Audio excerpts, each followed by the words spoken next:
Hello and welcome to episode 2 of the Aaron Rupar Show. Today I'm talking with Marisa Kabas about all things George Santos. Marisa is one of the leading reporters covering Santos these days. She's broken a couple major stories on her Substack, which is called The Handbasket, including one about Santos's past as a drag performer in Brazil. So we get into that, but also we get into Marisa's connection with George Santos's district. She was actually born there and her parents live there, so she has a lot of local color.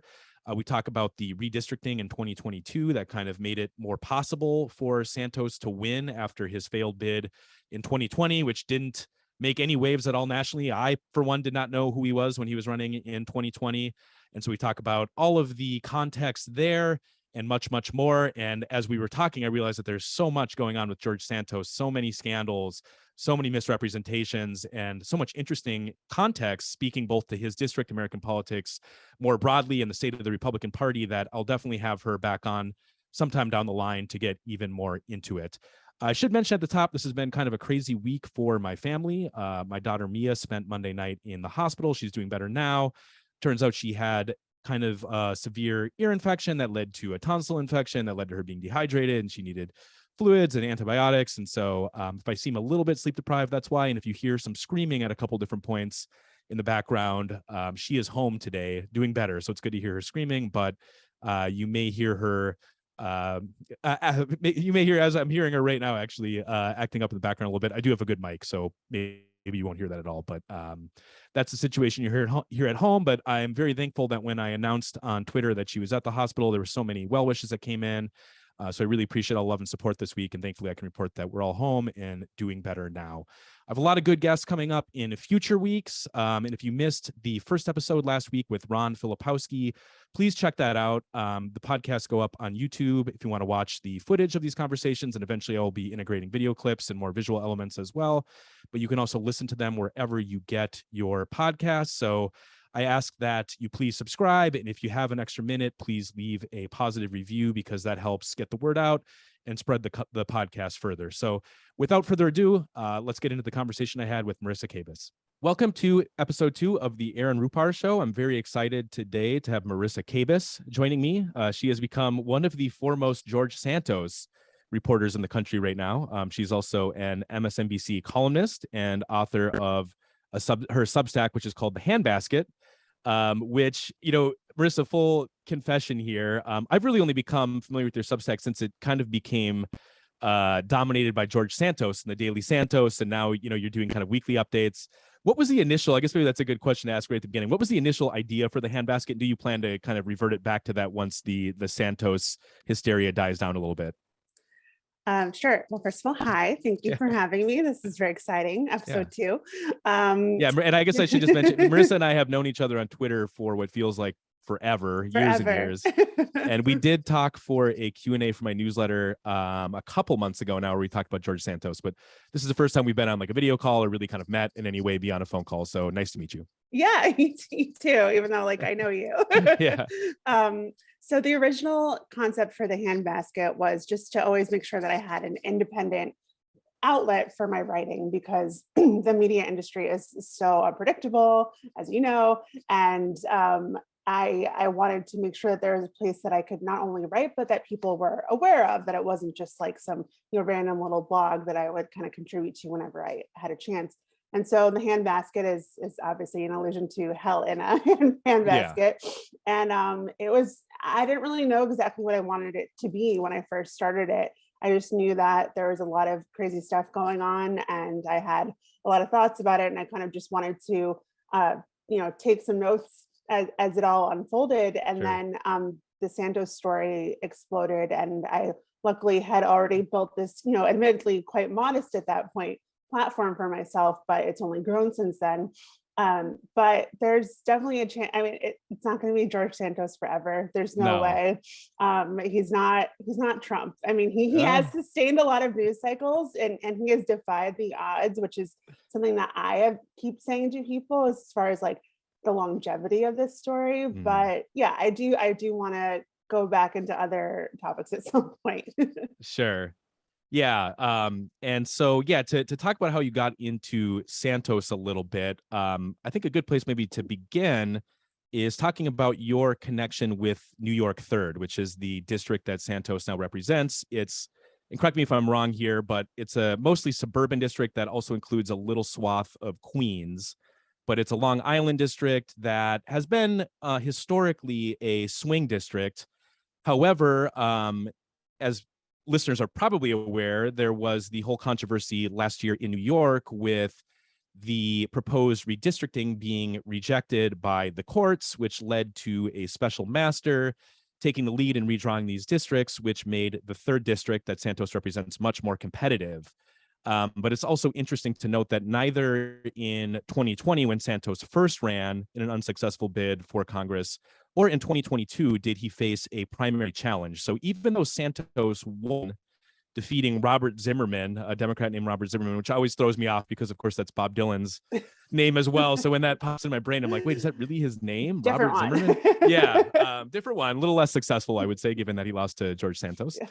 But yeah, so this did not seem like a plum pickup opportunity for Republicans. And, there's been reporting even that some of the national Republican organizations didn't plow any money into the district at all. So they were kind of leaving Santos on his own, and yet he somehow won. So first, for listeners, tell us about your connection with the district. If I recall that your parents live there still, right? And is it the case, Marisa, that you grew up there, or did your parents move there later on? Just what's your background with New York 3rd? Yeah, I grew up there. I moved there when I was 2 years old. I was born in New York City, and then we moved out there. And I spent my formative years there. My parents are still there. A number of my best friends have moved back. So there's a lot of people I care about who live in New York 3. And so beyond the connection of just having grown up there, it's that the people representing New York 3 right now have actual impact on people that I care about very much. Mm-hmm. And I've also been a keen observer of the district for a lot of my life. I got into politics quite early. In high school, I was already very clued into politics and, aware of the different dynamics. And I've watched as this district has gotten more conservative, particularly during the Trump years. And as you mentioned, there was this redistricting that took a seat that was reliably Democrat. I mean, it's not like Democrats were winning this seat in a landslide, but at the same time, it was not considered competitive either. There was always a healthy population of Republicans here, or there rather. I'm Brooklyn right now. But it wasn't considered a real threat. It was more just like a faction. And now they suddenly had this opportunity to seize some more control. They saw the changing dynamics on the ground, and they saw that they had Lee Zeldin running for governor alongside Santos during this cycle. He, for those who don't know, was a congressman from Long Island as well, a Republican, a huge Trump supporter. He voted not to certify the 2020 election results, so he's an election denier. And he was running a very well-funded, very successful bid for governor. He didn't end up winning, but his impact on the race was pretty substantial in that people like Santos and others in New York who were probably not going to win by most people's estimates ended up winning. And so the whole game shifted, and New York 3 shifted with it. Yeah. Because that's an aspect of the story that I'm not sure people have fully processed, is that there were 4 House seats in New York that flipped from Democrat to Republican in the 2022 cycle, one of them being Santos's. And that's exactly the Republican margin by which they control the House, is 4 seats. Now, of course, it's not so simple as to blame it all on New York, but these races really mattered. I mean, it's not just kind of some random House seat, like a deep red seat in Alabama or something like that, where a Republican would be representing this district no matter what. I mean, this is a competitive district, as are these other ones in New York that Republicans won. And so there's, the scandal story of Santos himself and everything surrounding that, but there's also kind of this broader political story of a Republican who obviously had a lot of issues and baggage, somehow getting through relatively unvetted and winning a crucial seat here. So another thing I want to ask you about is, to back up just a step here, the 2020 campaign that Santos run, and he ended up losing to a Democrat named Tom Suozzi, who ended up not running again in 2022, which opened the door for Robert Zimmerman running and Santos defeating him. But I was thinking back on this because obviously I cover politics for a living. I was doing that back in 2020, of course, as well. And George Santos, I had never heard of at the time. And of course, there's a lot of Republican candidates. There's a lot of Democratic candidates in red districts who I don't necessarily hear of. Every cycle there are, a dozen or 2 dozen House seats that get a lot of attention because either they're swing districts or they're high profile races. But the Santos Susie race, and I apologize if I'm mispronouncing that gentleman's name. Swazi. Okay, thank you. Swazi. Okay, well, thank you. That I had a feeling as I was saying that I was probably saying that incorrectly, so I appreciate that. But this was not a race that really attracted any sort of national attention whatsoever. Your parents live in that district. I mean, do you remember having any conversations in 2020 about George Santos, this kind of mysterious guy running for a seat in Congress, or was it just kind of like the Democrats going to win? We're not worrying about it. We're not really spending a lot of time thinking about this guy.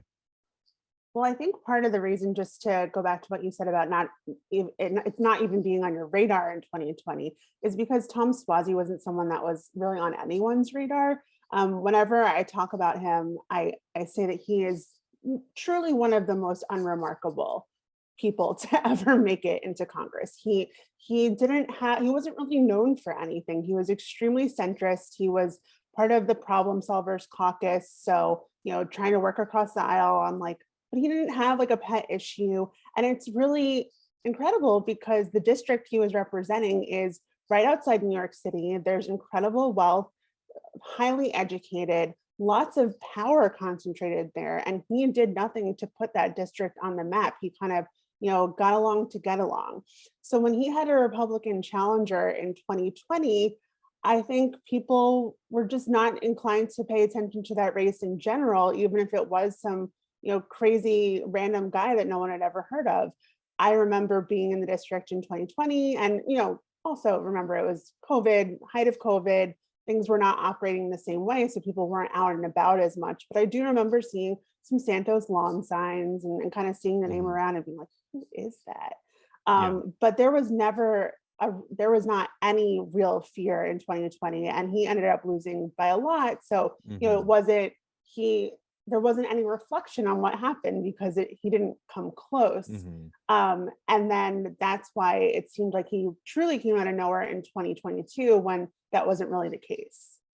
Do you remember anything about his campaign in 2020 in terms of what was his pitch? I mean, in 2022, obviously he was campaigning on being an openly gay Republican. He had kind of this American dream story of being the son of Brazilian immigrants and kind of a hardscrabble beginning, climbing his way up to Wall Street. I mean, was that basically, I'm assuming that was the same pitch he was making 2 years prior. Is that basically what you remember too? Or do you remember maybe you don't remember anything at all about his campaign? I don't remember his campaign. I think I remember very vaguely reading about him and him listing that resume maybe, but there's so much that's happened since then. It's hard to remember that way back in 2020. But he ran on that same resume and no one called him out on it because no one thought he was going to win and no one cared enough to really invest any time into looking into it. But then kind of the same thing happened in 2022 and the vetting should have happened 2 years prior and it didn't. So that is sort of also what contributed to him being able to sneak in this time around. Yeah.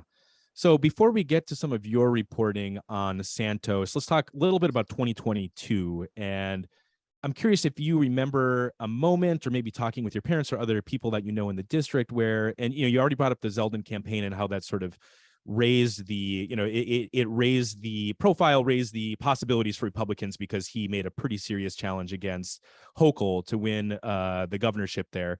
But was there, any one moment or a period of time where you realized, hey, this Santos guy might actually be able to take this seat? And, thinking about the 2022 campaign, at any point, were there any red flags raised in your mind or people that you knew in the district that maybe this guy wasn't quite who he was portraying himself to be?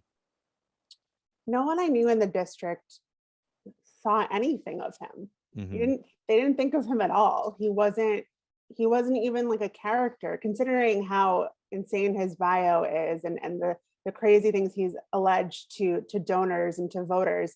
He was just not on the radar. And I think the race in general was not on the radar because, like I said, Swazi was such a non-entity.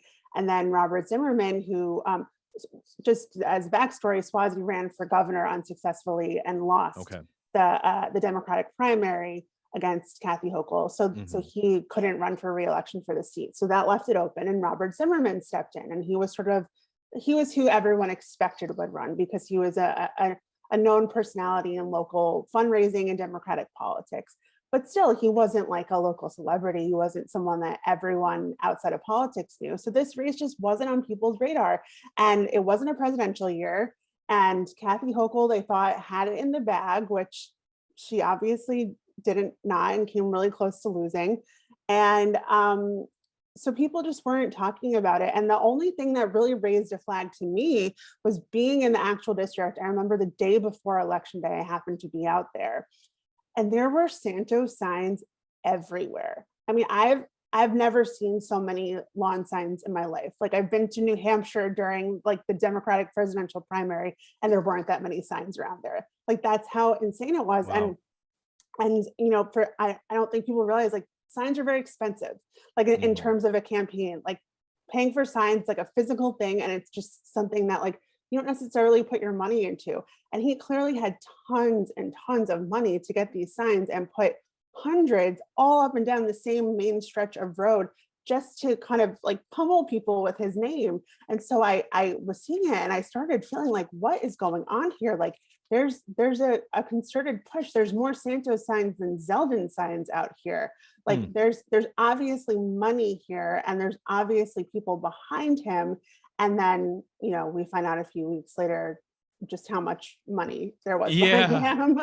Well, and another thing that's maybe important to note that might not be obvious to people is that with districts like this, it's not the case that there's a ton of polling being done necessarily on these congressional races. And so it is kind of a mystery a little bit, you know, even in the days leading up.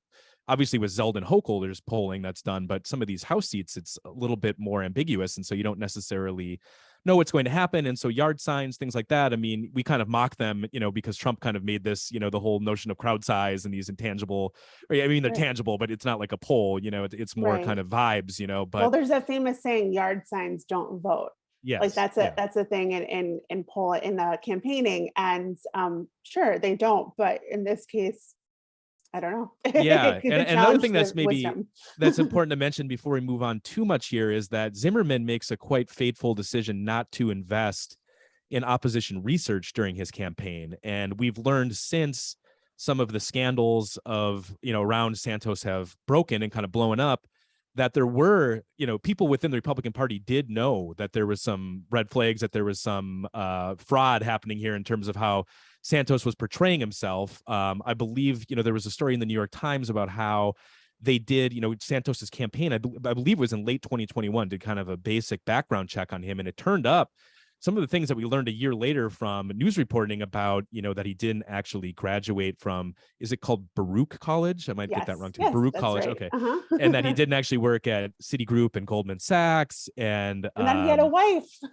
You know, this openly gay Republican had a wife. And there's been a lot of questions still not answered about that, if it was some sort of immigration fraud happening with that, or, you know, what the story of that marriage, you know, is or was. And it's just one of many, you know, unanswered questions kind of swirling around this guy. But Zimmerman makes the choice not to invest in doing kind of his own oppo. And I'm not sure if you have any insight on this, but I believe his rationale was basically that he thought he could defeat Santos on the issues, and that was a more constructive way to go than, you know, trying to do kind of an ad hominem or dig in too deeply on his character. Is that your understanding as well, that it was kind of a calculated choice, but it ended up being one that really backfired because obviously his campaign was unsuccessful, and had he done even cursory opposition research of the sort that, you know, a background check that you would be subjected to, like for employment, that he might have had, you know, a gold mine to work with that, you know, maybe could have prevented Santos from winning in the first place. It seemed like the Zimmerman campaign just had misstep after misstep. And considering that he was very familiar with local politics, he did not have a grasp on like how the landscape was shifting around him. And he, you know, they had some oppo on him before. There wasn't absolutely nothing. I mean, the Democratic Congressional Committee put out a report before the election about Santos and some of the problems surrounding him and some of the iffy stuff about his background and his finances. And it never really went anywhere. But the interesting thing is that Zimmerman claims that they tried to pitch this story to media and that no one wanted it and that it just fell completely flat. And the best part to me about that is that Zimmerman is a PR professional. Like, that is his job outside of politics. And he is saying that he couldn't pitch and land a story about a guy who is potentially lying and committing fraud, who's running for a House seat. So there was some investment, but it wasn't used wisely. And to claim he didn't really have the money to do it is also just not true, because the Zimmerman campaign had a lot of money. They raised a ton. And I think they got too comfortable. They thought that they had it in the bag, and they didn't look at the dynamics of what the New York Republican Party were doing. And they, it's mystifying. It's still, after all this time, I really am. He's been on this media tour since the story broke about Santos, and he's trying to position himself as the candidate again for the Democrats, whether that's in a special election if Santos gets kicked out, or if it's in 2024. And it's like, dude, no, that's a tough sell. No, yeah. Like you were asleep at the wheel and everyone saw it. Right, absolutely. Yeah, and I guess that is a part of the story as well, in addition to the political aspect, the scandal aspect. I mean, I guess there is that kind of media aspect too, that maybe even 20 years ago, when there was a more robust local newspaper infrastructure, local publications, might have been able to dig into this a little bit more. I understand there was one local paper, I believe it's called like the North Shore Ledger. I might be getting that wrong off the top of my head. The North Shore Leader. This is something that I have wanted to dive into, and I'm going to at some point. Like, it's on my list. Yeah. The North Shore Leader is not something that anyone has ever heard of. Okay, like, I grew up there. My parents lived there. They are very media literate. They read a lot. No one knows what the North Shore Leader is. It's this tiny publication that's run by a Republican who ran for this seat a number of years ago. He ran as a Republican about a decade ago and lost the primary. And just to interject this while you're talking, because so they broke a story before the 2022 campaign, basically calling Santos a fraud and a fake. But I don't believe they had specific revelations in the story in terms of the ones that later came out in the Times. But anyway, that's why we're talking about this, because this was the one paper that raised some red flags about Santos possibly being a fraud before the 2022 election. And this guy, it's really just one guy, and he's getting a lot of coverage about what he did and the warning signs that he tried to point out to people. And I mean, even in this, there was like a couple of stories that he wrote about George Santos being and he wrote like, oh, I really want to endorse a Republican, but I just can't in this case. So it was like, even though there were all these alarm bells going off about this Santos guy, he still, like, it was really hard for him to say like, oh no, please don't vote for this Republican. So for him to take this victory lap is just like pretty funny to watch from a media perspective, as someone in media and then also from that media market. He is, I think, giving himself a little bit too much credit. And then I don't blame national outlets who aren't familiar for kind of swooping in on the story and saying this, little mom and pop shop tried to warn everyone about George Santos. No one listened.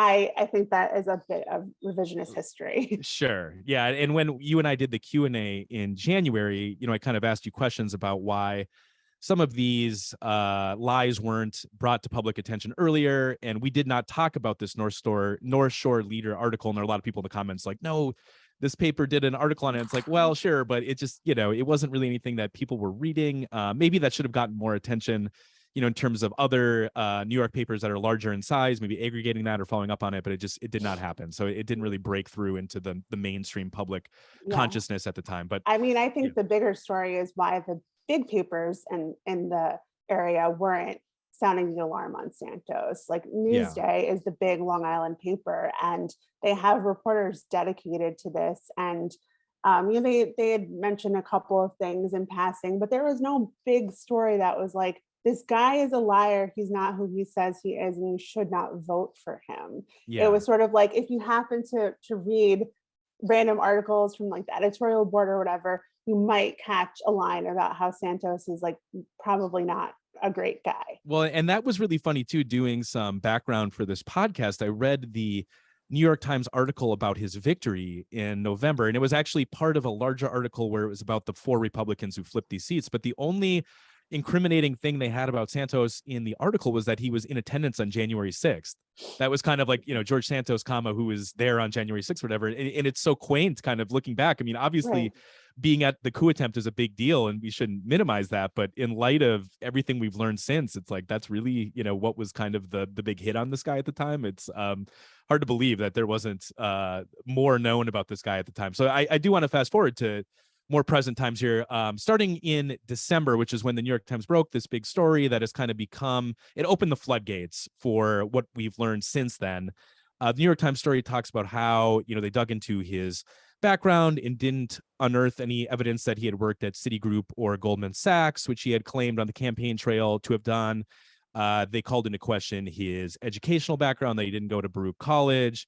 They disclosed the aspect of his financial background where he loaned $700,000 to himself during his campaign, and it's not clear where that money came from. He said it came from a company called the DeValder organization, which there was no record of really existing, and we could go on and on and on about all these revelations. So this story drops in mid-December. It kind of changes the whole ball game, opens up the floodgates of stories about George Santos. Tell us about how, from that story to you converting your Substack into the Daily Santos, how did that work?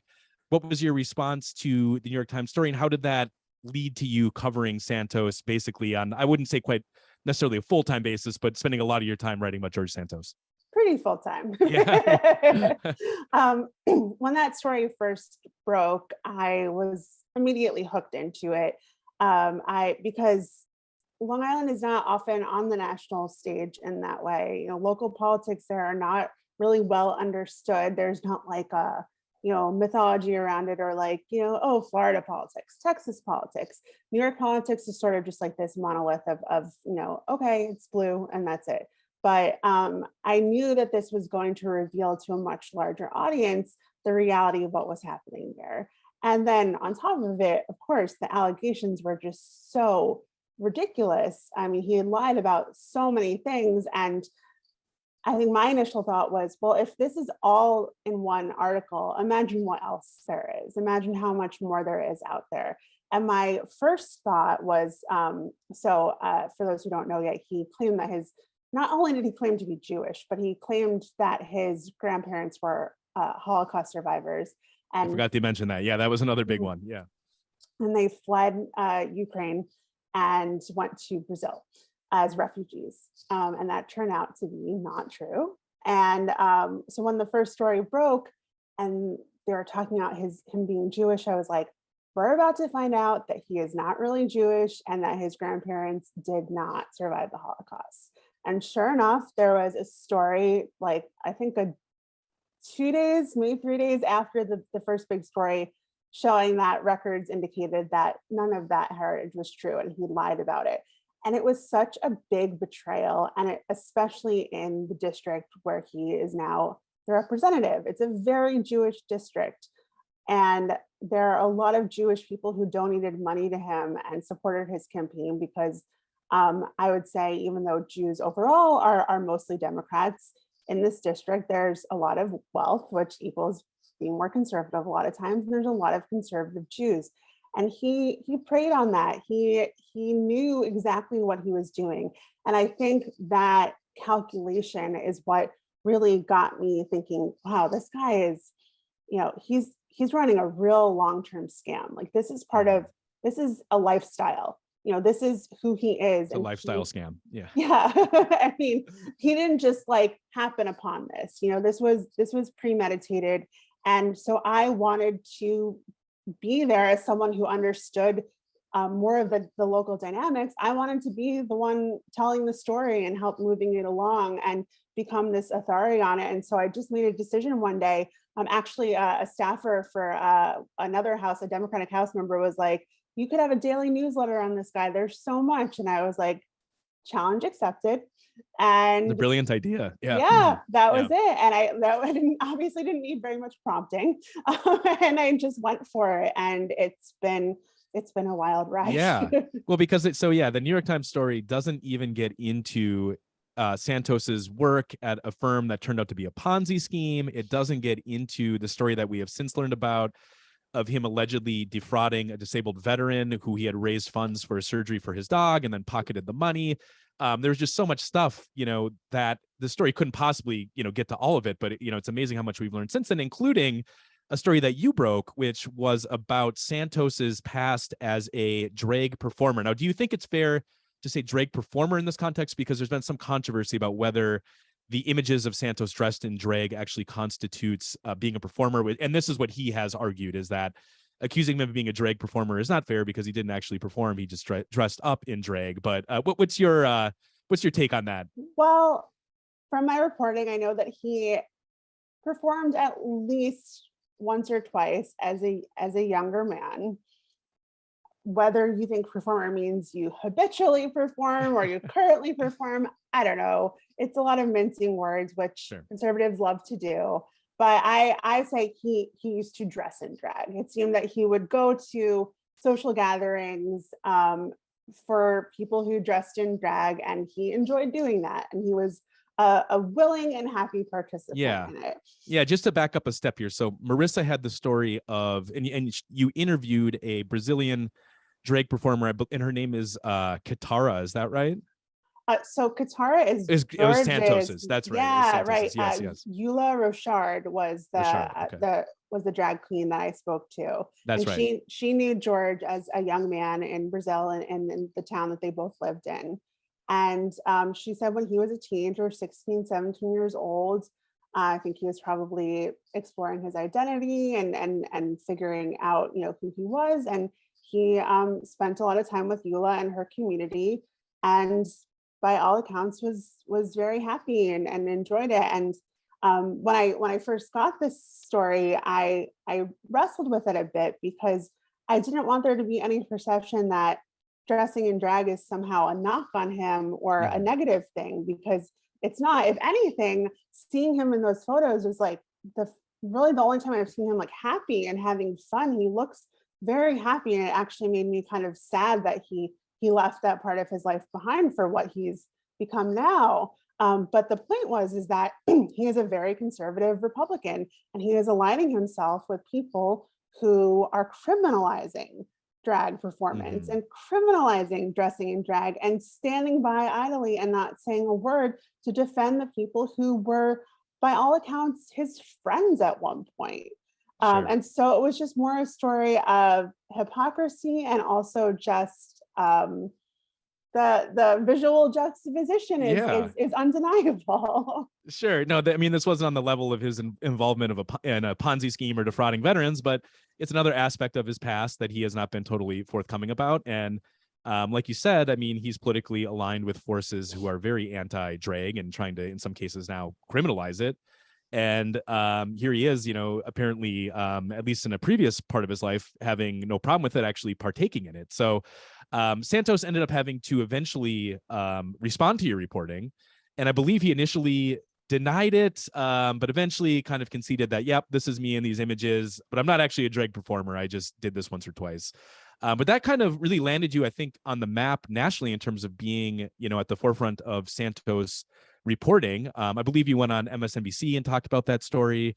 And it worked out quite nicely for you because, you talked to a Brazilian drag performer. You did the interview in Portuguese, if I recall correctly, and you had a friend of yours translate. Is that right? To get the full scoop there? Yes, that's right. So what happened was Eula, this Brazilian drag queen, she posted this photo of George in drag, and I caught wind of it, and I wanted to talk to her, but I messaged her on Instagram and asked her if she spoke English, and she said no. And I was like, okay, I know time is of the essence. I know that if I don't do this now, someone else is going to very soon. So I'm very fortunate to have a friend who's from Brazil, and she jumped in and did the translating for us, and it worked out. That's great. amazing. Yeah, because if I had a scoop like that, I don't know anybody who speaks Portuguese, so I'd be kind of lost there. So that worked out quite nicely for you. So Yes. with the time we have left here, I want to get a couple kind of big picture questions to run by you and get your perspective on. And I want to draw from your knowledge of the district and kind of get a sense of, whether it be talking to people that in the district or reading some of the media there, even if it's social media posts. What are people in the district there saying these days about George Santos? I can't imagine that he's very popular. However, he's kind of made some noises recently about possibly running again. Initially there was reporting that he wasn't going to do it, and now it seems like he's open to possibly doing it again. I can't imagine him winning, but what's your sense just of how he's being received? Has he, and here's another aspect of this, has he interacted with people in his district at all? Has there been any town halls? I don't think there have been, because I would have heard about them, but is he doing any sort of events with constituents, or is he just sort of, my sense is that he's basically kind of holed up mostly in DC, a little bit back in his district, but isn't really maintaining a public profile for kind of obvious reasons. But what's the situation like in his district these days? He's sort of in hiding. No one even knows where he lives. We're not clear about his current address. The only time he's shown face in the district since he was sworn in was I think a couple times at his district office in Queens. Some local leaders were able to see him and talk to him briefly. He had a weird interaction with a local legislator who told me about it. And then afterwards, George tweeted about the meeting between him and the legislator and completely mischaracterized what happened. And then the legislator had to, issue a thing about, it was obviously not a friendly meeting. It did not go well. And so he has alienated himself with pretty much everyone. The local Republican Party has disavowed him. They will not back him if he decides to run. Allegedly, they say that. Yeah. We'll see. I will say that the other House members have gone the other Republican House members are completely scorched earth on Santos at this point, saying that he's a stain on the country, and they've all called for him to resign. So I have a hard time imagining them walking that back. It's one thing with Trump to kind of say, well, I don't think I'll support him, but I'll support the nominee, that sort of thing. I have a hard time imagining them supporting Santos. But I'd also believe anything if they think that there's a chance that he could still win, and he's so famous now. That's the thing, he's famous. Like, he is a known name. He is known internationally. And so I wouldn't be totally shocked if they turned around and said, or at least the local party. But anyway, to your original question, as far as regular voters, they're not supportive of him. Of course, they're embarrassed, but there's also kind of a feeling of apathy. There doesn't seem to be this huge activist push to get him out. Of course, there are activists who are working on it and are passionate, but it's a pretty small group. And I think I did this piece a month or so ago where I went to different bagel places across the district to talk to voters and see what they were thinking, sort of my take on like the Ohio diner. And the thing that really surprised me most was that voters weren't blaming the Republican Party. They weren't really blaming Santos. They were just saying like politics in general is broken. And they thought this was a symptom of just a broken system. And it was fascinating to me that they weren't like, oh, we definitely need to get a Democrat back in here. That was not really said by anyone in particular. Wow. People just seemed really disillusioned. And part of me doesn't blame them. It's like this literal con artist just got elected in their district right under their nose, and there were no guardrails to stop that from happening. So the next election there, whether it's a special or it's just the regular election next year, I don't know what's going to happen, but it's not a slam dunk for Democrats. I'll tell you that. That is unbelievable. And, we could do a whole nother episode on kind of spinning this forward and what this says about our political system, about the Republican Party. But with the last couple minutes we have left, I wanted to ask you about kind of your current reporting. And I know your most recent post that you had on Santos dug into this new treasurer that he has. And this is another part of the scandal that we didn't really get to in terms of the financial part of this, which could actually be the most legally perilous for Santos in terms of the campaign finance misrepresentations, where this money came from that he loaned to his campaign. Talk about how that connects with this treasurer who, as I understand it, it's not even clear if this is a person who actually exists, but what's going on there with the new treasurer that Santos has? So in order for a candidate to raise money, they need to have a treasurer for their campaign. And so for a long time, it was a woman named Nancy Marks. And she is in deep hot water because she is intimately tied with a lot of financial malfeasance. And there's a lot of investigations going on. And so she finally stepped down or was fired, unclear, from his campaign at the end of January. And for a while, he didn't even have a treasurer, and that is not legal. You need to have someone in that position.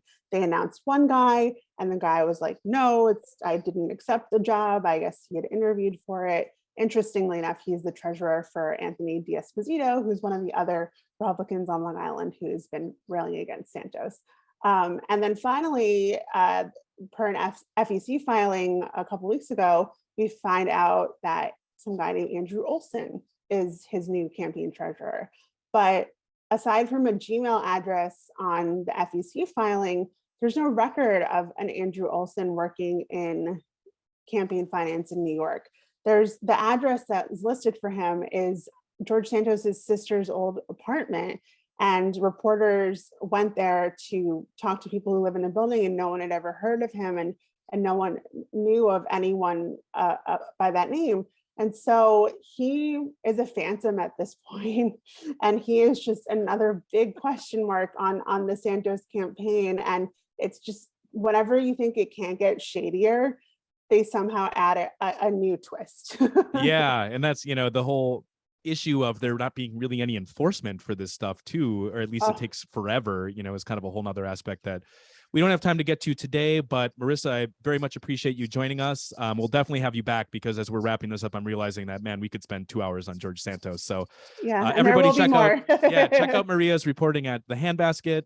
Check her out at MSNBC. But if you're interested in this George Santos story, the Daily Santos, aka The Handbasket, is the place to be following. So be sure to check that out. And Marisa, thanks again for joining us. Thank you so much. Yep.